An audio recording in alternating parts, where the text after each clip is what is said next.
Howdy, howdy, everybody. It's Kathryn Whitaker. Today, my guest is fellow Aggie, Melanie Shankle. She and I promise we will talk about Aggie stuff, but we will also talk about Lent and letting go of things. Kids, just all the things. So let me get Melanie on here and we'll get started.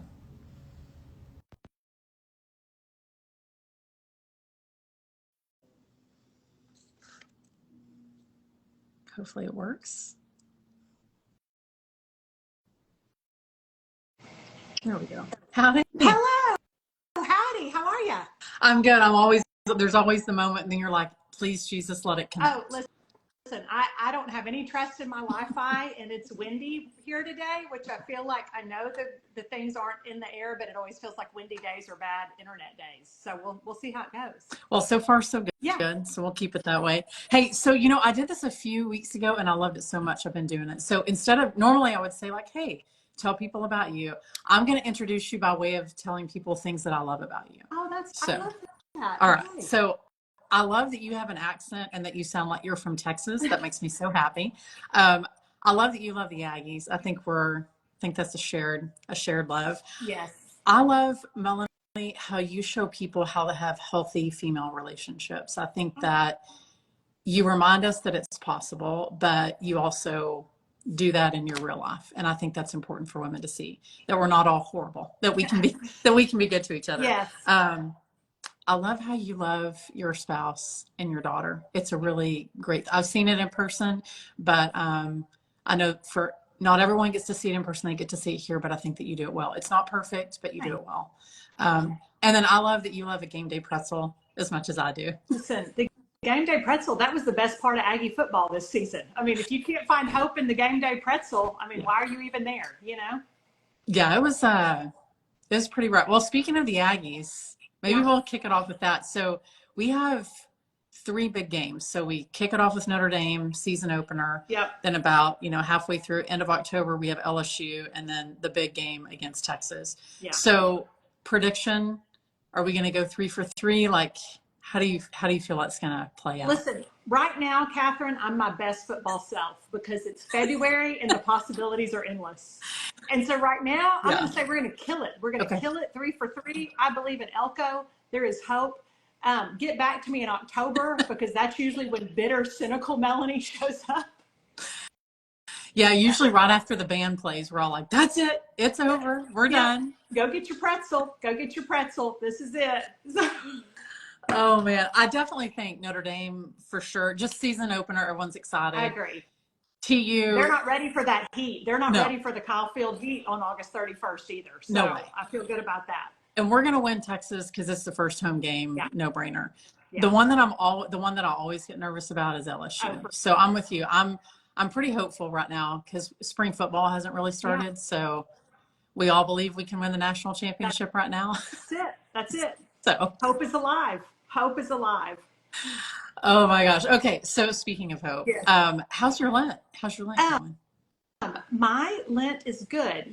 I'm Protestant, not Catholic. And so I do a middling kind of Lent. And so I didn't really, I didn't give anything up. I have in the past, but I ordered myself a gratitude and prayer journal on Instagram, and that has become on Amazon, and that's kind of become my daily Lent practice, is that I'm starting my day with my gratitude journal and actually being intentional to write down what am I thankful for, what am I praying for, what are 3 things I'm going to do to make today better. And so that is that's what I'm doing for Lent. So do you think that you'll do it after Easter, or is it just something that you're trying to see how it works? I think I'll keep it up. I really have liked it. I think it's a great rhythm. I mean, I've always started my day with praying and reading a scripture or a devotional or something, but I think I like the intentionality of this, and the fact that I'm writing stuff down. And it's funny because I am a writer, so you think I would be better about writing stuff down. But I think just because of the season of life that we're in, I thought, you know what, I think it's going to be really good for me to be able to look back a year from now and see all the different ways God answered prayers that I have in this season. Because I think sometimes if you don't write those down, you kind of forget, until you look up and go, oh, this was something I prayed for, and look at how God answered this. Because I think he answers things so often so differently than what we expect. Every time. Yeah. every time, where you're always like, well, here's God, here is my idea for how you need to handle this. And then he turns out has a better idea, but it looks different. So I think I'm going to really like being able to look back on this year and go look at the way God answered these different prayers. So I think I'll keep it up. Well, it's sort of like when you work out, if you just think that you're losing weight, but you never stand on the scale, you never take any measurements, you never really Yeah. know until maybe you look back in photos. But I think it's good to have like a tangible thing that you can look back and see, like, how did he answer that? Or Yeah. how did I grow? Sometimes when I look back at my old journals, I'm like, dang, I Yeah. have, I have come a long way. Or I have, I have Yeah. failed miserably. Yeah. Let's start over. Yeah. So how's that been, Melanie? So I know you and I are both in the same boat and that we have college Yeah. kids, and y'all are you're on the back nine. So Caroline, she's a junior, right? Yeah, she just ordered She's, a ring. yeah, she just works the, yeah, so she's a junior. So, So how does that feel like in your spiritual life after you went through the first 2 years at A&M, and now she's like moved into, I mean, she's going to be, I'm not going to say it too loud, she's going to be a senior in the fall. So what is yeah, that, like, how does that feel, Melanie, when you think about like what your life is going to look like, but also how that parallels with your spiritual I life? know. It's crazy because I was just telling, I have a younger friend and she was just texting me about trying to potty train her little toddler son. And I was like, remember the days when the potty training was your biggest concern, like that was your biggest worry. Right. And then I saw this meme this week and I thought it so sums it up. And it was like somebody had done this thing where she was like, my 12-year-old, take heart, young parents. Tonight, my 12-year-old and I watched Gilmore Girls together and ate popcorn and, things get better. And somebody came on and commented and said, that's fake spring. And I was like, that's the truest. It's fake spring. That's Like, hilarious. Oh my God. I'm going to need you to send me that after yeah, we get I'll send off. it to you. But I've laughed so hard because I'm like, the thing is at this age, your prayer life, oh my gosh, to me, regarding my child gets substantially, I mean, it's grown so much because the stakes are so much higher. Yeah. I mean, you're watching them move into adulthood and it's so often I feel like when they were home, you could guide them and do all that. And you can, but you've also got to let them make their own decisions and chart their own course and figure out their own path. And you can't micromanage that. I mean, you've got to let them do it. You've got to let them try and fail. You've got to let them do all the things that we did. My husband said to me the other day, he was like, hey, you've done all this. So like, you've got to let her do all this. Like, this is hers to do now.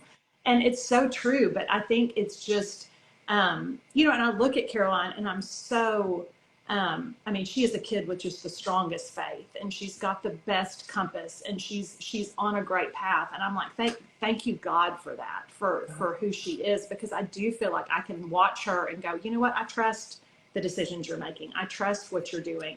And sometimes it's not always the easiest thing, but I've seen her make the right choice, over and over again. So I think as a parent, I think these are the years that feel scary, but I also think they're the years where you start to see the fruit of all that hard work and sweat and tears start to pay off, Yeah. which I think is really fulfilling. Yeah, I think it's just like it's a balance, Melanie, because you have this detachment of I'm going to detach myself from the outcomes of the choices that they make, even though I know how this is going to end, but I'm going to Yeah. detach myself from that. But I'm also going to stay attached so that if they need guidance, I'm still here. And it is a tricky balance to love them through the hard Yeah. stuff. Because in our case, it hasn't always been easy. Mhm. And I know it hasn't been for y'all either. I mean, I think there's moments that you're like, are they going to figure this out? Is Yeah. this, and like you want to shield them from the hurt and the hard stuff that they have to encounter, Yeah. but you can't, Yeah. because that's the only way that they grow. And it is, I think, the biggest challenge Yeah. that I find in this season is when they were little, I could put a Band-Aid on it and I could fix Mhm. it. Yeah. And now I can fix it, but I shouldn't fix it. That's Does that it. make sense? Yeah, I mean, I felt like I had such a clear moment when Caroline was home over Christmas break, and we were kind of talking through some stuff, and it was like I felt so clearly that God said to me that night, like, if you keep trying to be her savior, I can't be her savior. Oh. And I was like, oh, okay, all right. So it's like I can't, because you want to fix it. Because I mean, I'm like, I think the thing that nobody prepares you for is how much you hurt when your kids hurt. Like, I didn't know that watching them hurt is infinitely worse than when you hurt yourself. Right. But it's like you've got to let them do these things because they're the things ultimately that build their character and build who they are. And I think we live in a world where these kids are going to need grit and resilience and everything, because the world is going to try to knock them down. And so it's like we can't, raise these little hothouse orchids and then send them out in the world and be like, good luck, hope you're fine, like. So good. Well, and someone was just asking, like, how do you get to a place where, like, when you launch them out into the world, that you feel semi-confident, or at least like, okay, I don't feel confident, but I'm still going to send them out into the world. I mean, I think you would agree with me, is that it's not one big thing. It's just so many little yeses, so many ways that you love them, so many traditions that you may have in your own family, or just a mindset that eventually it all starts to add up. Like, how do you get a college degree? Well, you don't take 7 classes and get a degree. Like, it Yeah. takes a lot of time. So I think with our kids, there's no, I mean, if only there was a rubric Yeah. that we could follow and like go through the checklist and be like, I would like a child that does this, this, and this. And this is the plan that I follow, but it doesn't work that way. So you just have to keep loving them, I think. Well, and you have 6. So I'm like, I'm just trying to manage one. I don't even know how you begin to figure out how to parent 6 different kids with 6 different personalities, because I know that looks 6 different ways, It does. I'm going to start farming them out. I tell you what. So I'm just going to, if you and Perry start to feel like, oh man, I'm just going to be like, hey, who do you want? I've got one in every age group. Yeah, we'll take one. As long as they're potty trained. That's really our only, all of yours are. So we're good. No, so basically I can send them all to you. Yeah, they're all potty trained. Great, we'll take them. I'm curious, Melanie. So when we think about like this detachment with our kids, how do you detach from things that you're focused on or tethered to in your spiritual life that you should give to God, but you're finding a hard time letting go? How do you do that? I think, listen, that is the question right now. I mean, I think it's a daily discipline. Like, I really do think it's a daily discipline to like allow God to like train your mind, where it's like, God, I cannot stay on this roller coaster of this thought or of this thought pattern or of worrying about this thing. Like, and I think, if there is a verse for me right now, it's like, it's like with everything in prayer and petition, like cast your anxiety onto him, like let him relieve you of your anxiety. And I'm like, but I think the gratitude is such a big part of that. Like, Caroline actually was the one that even told me, she was like, Mom, I listened to this whole talk and they said that gratitude and anxiety can't exist side by side in your brain. Like, if you start to focus on gratitude, then your brain can't feel anxious. And so I think when I'm trying to like retrain my brain, where it's like, because you know how we are, like we can just get focused on something where it's like you just wake up worrying about it and you can't go to sleep at night and you're worrying about it. And but it's just realizing, like, God, here are all, it's like for me to stop and say, here are the things that I have to be thankful for. Like, here are the things that I am grateful for right now. And just, Lord, like, take this anxiety that I'm feeling, take this worry, and help me to retrain my brain to focus on whatever is true, whatever is lovely, whatever is pure, instead of, because I think the thing about worry is, and what all of us do, is we always tend to forecast worst case scenarios. We never wake up at night going, here's the best case scenario for that. Like we're always like, here's the way this is going to go really bad. And I think it's the discipline of, we have to like focus our brain to think about things that are true and right. I had a friend tell me one time, she said, you can't live in the wreckage of the future. Yes, that's it. And I think you're right. I think, and it requires an intentional, like, okay, stop thinking about tomorrow morning. And I'm a planner.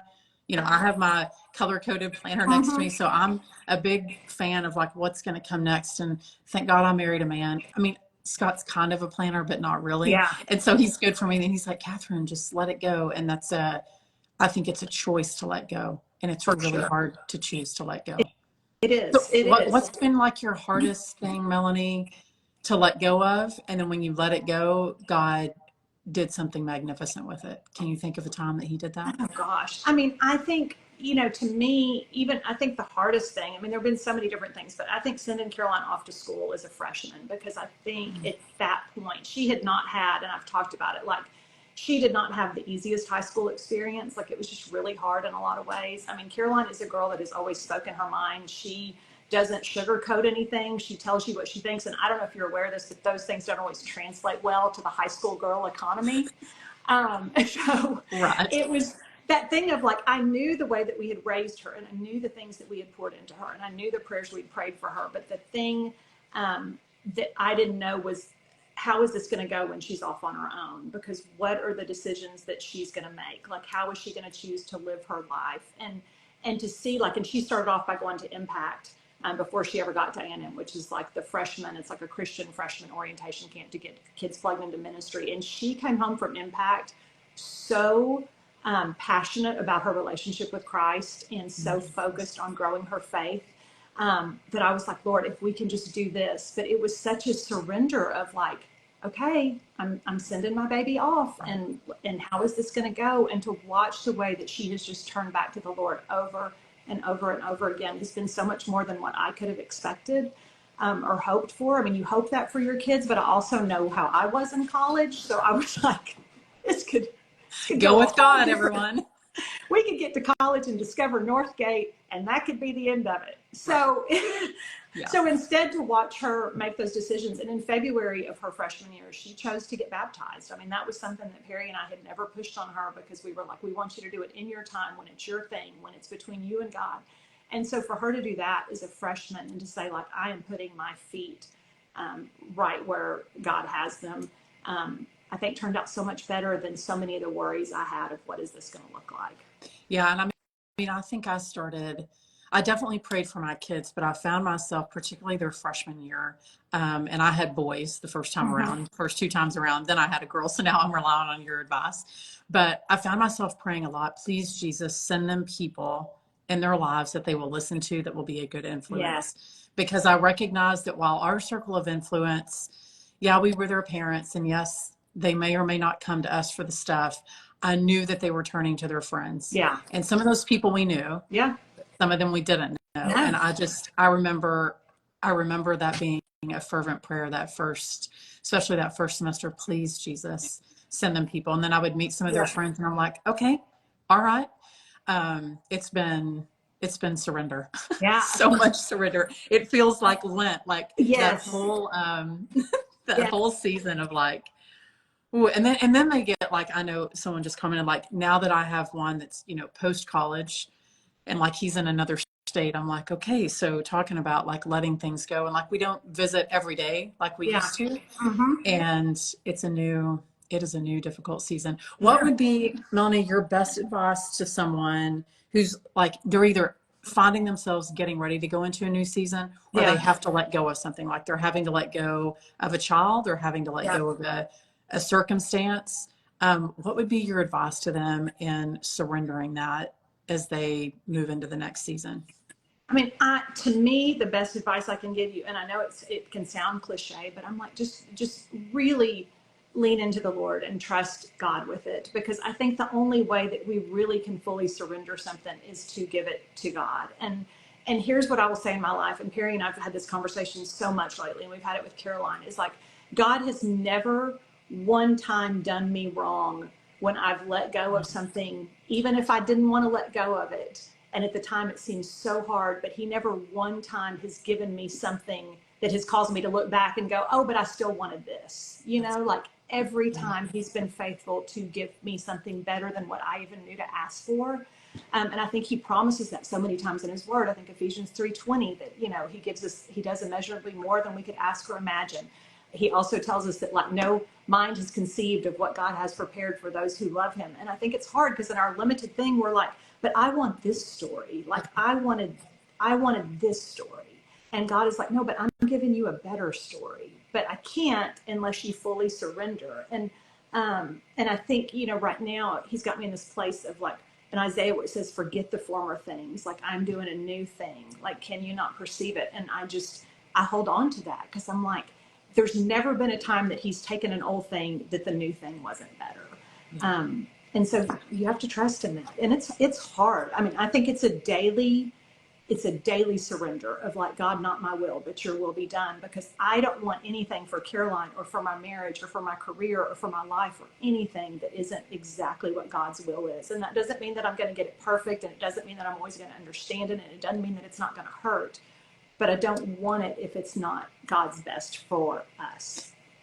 Well, and get yourself some cheerleaders. I think find Yeah. some people that can listen to you, like cuss it out in the closet, but they Yep. can also speak some truth to you. Like, That's it. listen, you need to Yeah. quit whining about that. Yeah. Or, you know what, that should hurt because Yeah. it did. Like, I think it's important to have that. That's when I love that you remind us to have good and holy friendships, because Yeah. I think that they speak the truth when we can't hear it 100%. ourselves.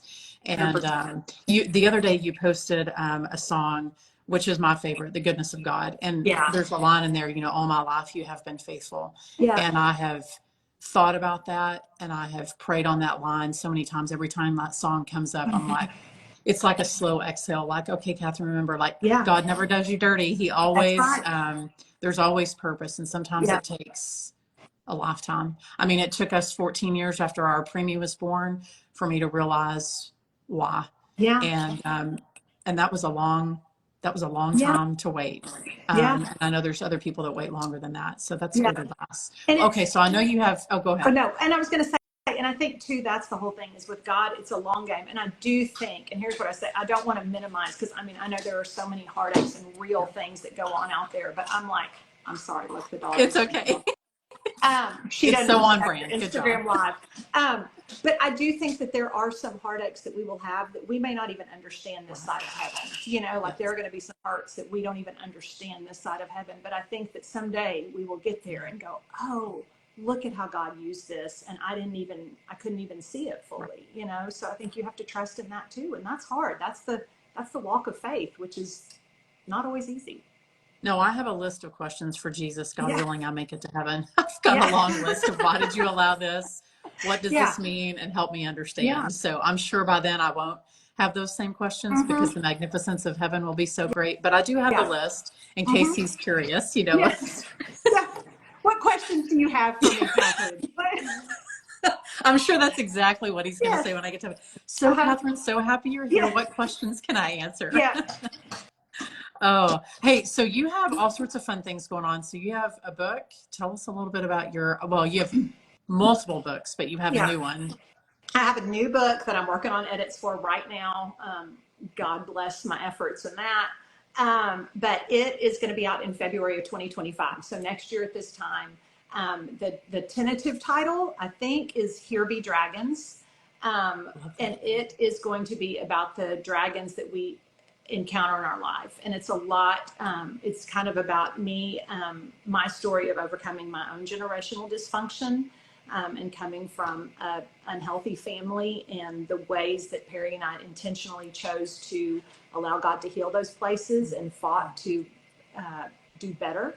And then kind of how it dovetails with Caroline's story of dealing with mean girls in high school, and what she went through, and just raising her to be, talk about the prayers you don't know to pray, that we prayed that we would raise this strong, fearless daughter who wasn't afraid to just jump in with both feet everywhere she is. And I'm like, oh, be careful what you wish for, because that's a strong will. That's a powerful thing. But I think that I've got one who's got a really strong will, and I think the strong will is the testimony. Oh, I really do. 100%. Yeah. And I think the thing that comes with the strong will, the thing that I'll say about Caroline is too, is she has a wisdom. God has given her a wisdom and a discernment that's like beyond her years. Like the things that she sees into, like Perry and I had a conversation with her yesterday, and he got a phone. He looked at me, he goes, she's 20. And I was like, I know. Like, what was I doing at 20? Like drinking beer out of a funnel at a party. You know what I mean? Like, it's just, I wasn't making the best life choices. Right. I was So, Q dropping econ because you can't recover from a 35 average. You just cannot make that no, a C. It's no, not going you to can't. happen. Not going to happen. There's no curve big enough for that. Nope. No mountain high enough, no curve big Yeah. enough. No. So you also have a podcast. So tell people about your Yeah. podcast. So I have a weekly podcast that I do with my friend Sophie Hudson. She is a Mississippi State graduate. I'm an Aggie, and we comes out every Wednesday. Today it came out Tuesday because we accidentally released it early, which is kind of how we roll. I don't know why, but it is just a podcast we started back in 2007, which I can't even believe. We didn't even know what a podcast was, but it's just us talking about life and fashion and what we love right now, and just kind of all kinds of stuff. And then we have a Patreon level of that too, where we do more deep dives into TV shows or interviews with people or whatever. And then we've got live shows. So that's something we just added in the last year. So we have a live show in Birmingham this April, and then we're doing 2 live shows in Dallas this fall, which we're super excited That's about. awesome. Yeah. Melanie, I really adore you. So you're one Back of my when, favorites. well, I think that I'm grateful that the Aggie connection brought us together, Me but I'm too. glad that it's not going to be the only thing. Yeah, So I look forward to another lunch with you soon. But absolutely. enjoy these next few weeks. I know spring break's coming. Enjoy some time with the college kid. And thanks for today. I appreciate it. Absolutely. Thanks, Kathryn. You're the best. Love talking to you. All Talk right. to you Bye, soon. everybody. Bye.